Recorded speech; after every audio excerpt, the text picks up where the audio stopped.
ఓం నమ శివాయ. కార్తీక పురాణం 11వ అధ్యాయము. అందరుడు పురాణ మహిమ. ఓ జనక మహారాజా, ఈ కార్తీక మాస వ్రతము యొక్క మహత్యమును గురించి అనేక ఉదాహరణలు చెప్పి ఉంటివి. ఇకను దీనిని గురించి ఎంత చెప్పినా తనివి తీరదు. ఈ మాసం అందు విష్ణువును అవిసెపూలతో పూజించిన ఎడల చంద్రాయన వ్రతం చేసినంత ఫలం కలుగును. విష్ణు అర్చన అనంతరం పురాణ పఠం చేయించిన వినినా వినిపించిన అటువంటి వారు తప్పనిసరిగా వైకుంఠాన్నే పొందుతారు. దీనిని గురించి మరొక ఇతిహాసము చెప్పేదను, శ్రద్ధగా ఆలకింపుము అని వశిష్ఠుల వారి విధంగా చెప్పాను. పూర్వం కళింగ దేశమున మందరుడని విప్రుడు కలడు. అతడు ఇతరుల ఇండ్లలో వంటలు చేయించుచు అక్కడే భుజించి మద్యమాసములు పానీయములు సేవించుచు తక్కువ జాతి వారితో సాంగత్యం వల్ల స్థాన జప దీపారాధనలు కూడా ఆచరణలు పాటింపక దురాచారుడే మెరుగుచుండెను. అతని భార్య మహాస్వాది, గుణమంతురాలు, శాంతమంతురాలు. భర్త ఎంత దుర్మార్గుడైనా పతినే దైవంగా పూజించి విసుగు చెందక సకల లోపాలను పతివ్రత ధర్మమును పాటించుచుండేది. మందరుడు ఇతర ఇండ్లలోని వంటవాడిగా పని చేయిస్తున్నాడు. ఇల్లు గడవక చిన్న వక్తం కూడా చేయసాగాను. ఆఖరికి దాని వలన కూడా పొట్ట గడవకపోవడంతో దొంగతనం చేయుచు దారి కాచి బాటచారులను బాధించుతూ వారి వద్ద ఉన్న ధనము వస్తువులను అపహరించి జీవించుచుండెను. ఒక దినమున ఒక బ్రాహ్మణుడు అడవి దారిని బండి పోచుండగా అతనిని భయపెట్టి కొట్టి ధనము అపహరించుచుండగా అక్కడికి మరొక కిరాతకుడు వచ్చి ఆ ధనాన్ని వాళ్ళిద్దరి దగ్గర లాక్కొని మూట కట్టుకొని వచ్చుచుండెను. సమీపమందు ఒక గృహమును పులి ఒకటి గ్రాండిస్తూ వచ్చి కిరాతకుడిపై పడాను. కిరాతకుడు దానిని చంపాను.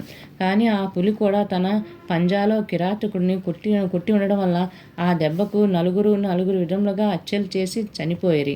ఆ నలుగురు కూడా యమలోకం అనే శిక్షలు అనుభవిస్తూ రక్తం కక్కుకొని బాధపడుచుండేవారు.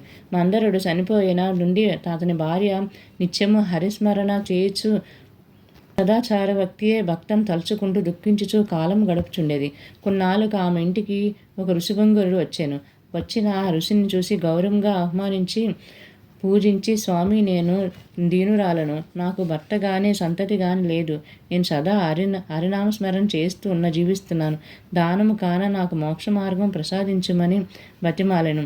ఆమె వినయమునకు ఆచారంగా నాకు ఆ ఋషి సంతసించి, అమ్మ, ఈ దినమున కార్తీక పౌర్ణమి చాలా పవిత్రమైన దినము.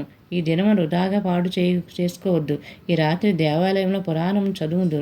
నేను చమురు తీసుకుని వచ్చేదను. నీవు ప్రమిదను వత్తిని తీసుకునిరా అని చెప్పాను.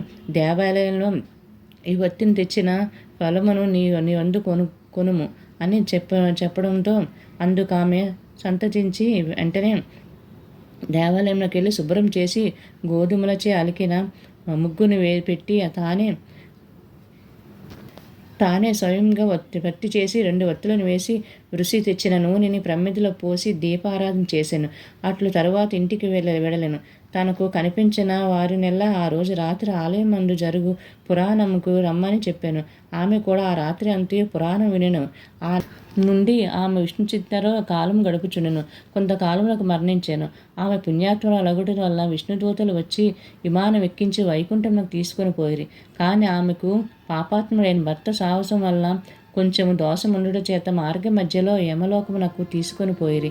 అచ్చట నరకమందు ముగ్గురు బాధపడుచుండగా తన భర్తను చూసి, ఓ విష్ణుదూతలారా, నా భర్త మరియు ముగ్గురుని ఈ నరక బాధపడుతున్నారు. కాన నా యందు దయచూపి వారిని ఉద్ధరింపుము అని ప్రాధేయపడను. అంత విష్ణుదూతులు, అమ్మ, నీ భర్త బ్రాహ్మణుడు ఉండి దానములు మాని పాపాత్ముడయి రెండో వాడు కూడా బ్రాహ్మణుడై అంతకంట ధనాశయ ప్రాణిత్యమే చంపి ధనమును హరించాను. 3వ వాడు వాక్రుడు. 4వ వాడు పూర్వం ద్రావిడ దేశమున బ్రాహ్మణుడే జన్మించినాను. అనేక అత్యాచారములు చేసి ద్వాదశి రోజు కూడా తైలాంలేదం మద్యము మాంసభక్షం చేసినాడు. పాపాత్ముడైనాడు. అందుకే ఈ నలుగురు నరకబాధలు పడుచున్నారు అని వారి చరిత్రను చెప్పిరి.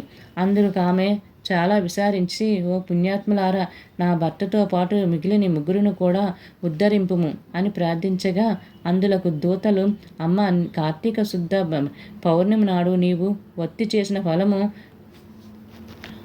వ్యాఖ్యమునకు బ్రహ్మదమే ఫలము కిరాతమునకు పురాణమే వినుట వలన కలిగిన ఫలమునకు విప్రునకు దారపోసినచో వారికి మోక్షం కలుగును అని చెప్పగా అందుకామె అట్లే దారపోసాను. ఆ నలుగురు తామె కడకు వచ్చి విమానమెక్కి వైకుంఠమునకు వెళ్ళిరి. కావున ఓ రాజా, కార్తీక మాస పురాణము వినుట వలన దీపం వెలిగించడం వలన ఎట్టి ఫలం కలిగినా వింటివా అని వశిష్ఠుల వారు వివరించిరి. 11వ అధ్యాయం సమాప్తం. ఓం నమః శివాయ.